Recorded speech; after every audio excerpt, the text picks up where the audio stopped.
Single use plastic बिल्कुल reuse और recycle नहीं किया जा सकता और उसे पूरी तरह डिस्ट्रॉय होने में सालों लग जाते हैं।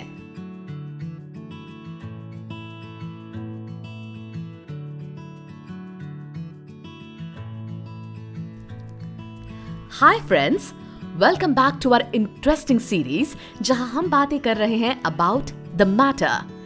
अभी तक हमने मैटर से रिलेटेड सारे एलिमेंट्स के बारे में जान लिया और आज इस चैप्टर के लास्ट एपिसोड में हम ऐसे ही एक इंटीग्रल एलिमेंट के बारे में बात करने वाले हैं। हमें हमेशा बताया जाता है we should always be environment conscious, यानी हमें हमेशा ख्याल रखना चाहिए कि हमारी एक्शन से, हमारी लाइफस्टाइल की वजह से एनवायरमेंट हार्म ना हो। जैसे रोड पर या ओपन स्पेसेस में कचरा डालना, कचरे को जलाना, ऐसी चीजें यूज करना जो रिसाइकल नहीं हो सकती और साल दर साल वेस्ट की क्वांटिटी को बढ़ाना। अगर हम ये सब कुछ अवॉइड करें तो अर्थ पर सस्टेनेबिलिटी बढ़ जाएगी और आने वाली कई जनरेशंस और अच्छी तरह से रह पाएंगे। जब रिसाइकलिंग की बात आती है तो हमारे डेली यूज में आने वाली कई सारी चीजें हम रीयूज और रिसाइकल कर सकते हैं, लेकिन एक ऐसा मेजर एलिमेंट है जिसका रिसाइकलिंग बहुत मुश्किल है। इसीलिए हाल ही में उसके सिंगल यूज को रोकने के लिए बहुत से कैंपेन्स चलाए जा रहे हैं। Did you guess it? Right, हम बात कर रहे हैं प्लास्टिक के बारे में। सिंगल यूज प्लास्टिक बिल्कुल रीयूज और रिसाइकल नहीं किया जा सकता और उसे पूरी तरह डिस्ट्रॉय होने में सालों लग जाते हैं। इससे एनवायरनमेंट का बहुत नुकसान होता है। अब ऐसा क्यों? ये समझने के लिए हमें प्लास्टिक की साइंस को अच्छी तरह समझना होगा। So let's get to know about this in detail.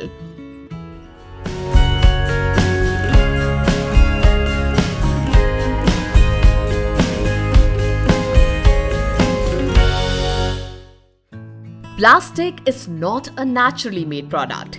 Plastic humans ने बनाई हुई मटेरियल है, यानी मैन मेड मटेरियल है। प्लास्टिक अपने आप को किसी भी शेप और कलर में ट्रांसफॉर्म कर सकता है।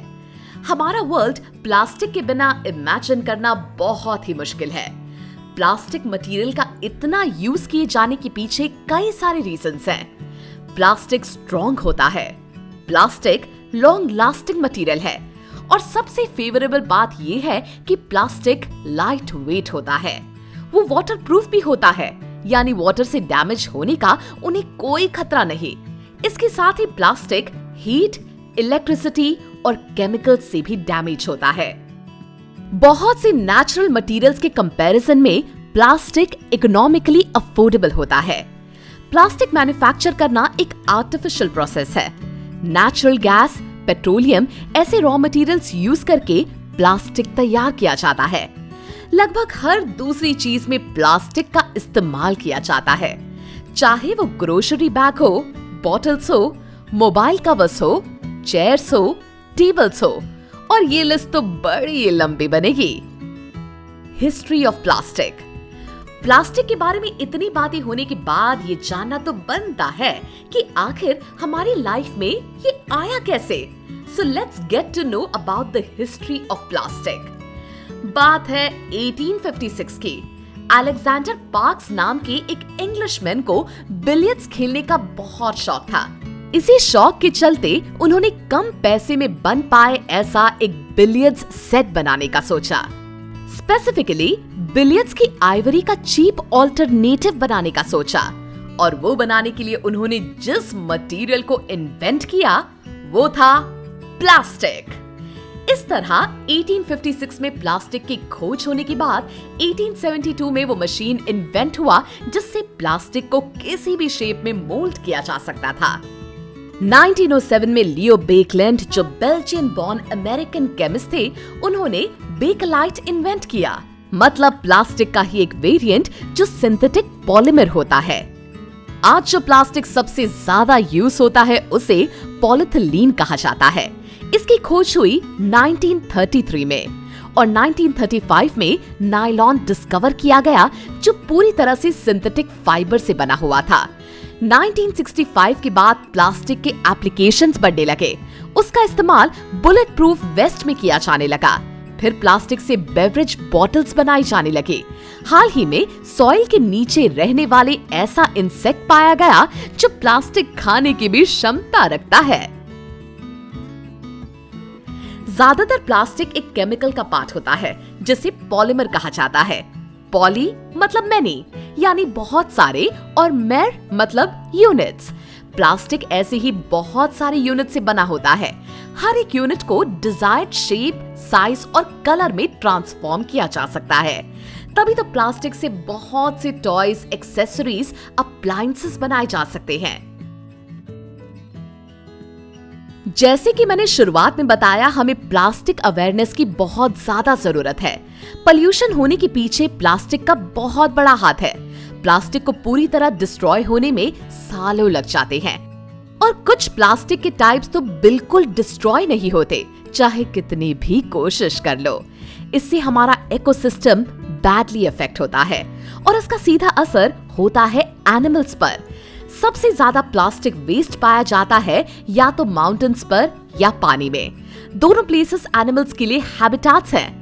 अक्सर एनिमल्स इसे अपना फूड समझकर कंज्यूम कर लेते हैं और प्लास्टिक उनके पेट में फंस जाता है, जिससे उनकी लाइफ डेंजर में आती है। इस तरह स्लोली उनकी पूरी स्पीशीज डेंजर में आती है। 2019 में एक डाइवर को 11 किलोमीटर डीप डाउन द सी एक प्लास्टिक का बैग मिला था। इस तरह प्लास्टिक वेस्ट इकोसिस्टम का बैलेंस पूरी तरह बिगाड़ देता है। सिंगल यूज प्लास्टिक के हार्म से बचने के लिए अब प्लांट मटेरियल से बने हुए बायोप्लास्टिक्स एग्जिस्टेंस में आए हैं। फिलहाल इससे प्लेट्स, फर्नीचर, कटलरी, स्ट्रॉज ऐसी चीजें बनाकर एक्सपेरिमेंट्स किया जा रहा है। अगर एनवायरनमेंट को हार्म किए बिना हम इन्हें सक्सेसफुली यूज, रीयूज और रिसाइकल कर पाए तो हमारी इकोसिस्टम रिवाइव होने में बहुत मदद होगी। So friends, this was about plastic and its applications. Now you know very well कि हमें सिर्फ वही प्लास्टिक यूज करना है जो रिसाइकल होगा और एनवायरनमेंट को हार्म नहीं करेगा, right? Let me know in the comment section कि आपको मैटर के बारे में ये सारी इंफॉर्मेशन पाकर कैसा लगा। Also if you need any assistance, वो भी आप कमेंट्स में बता सकते हैं। ऐसे और इंटरेस्टिंग चैप्टर्स के बारे में जानने के लिए subscribe to our Mind Wars YouTube channel. Stay tuned. To be the first to know of the videos on the Mind Wars YouTube channel, hit subscribe and click the bell icon. And remember, knowledge increases when you share it. So like, share and tell your friends about the video.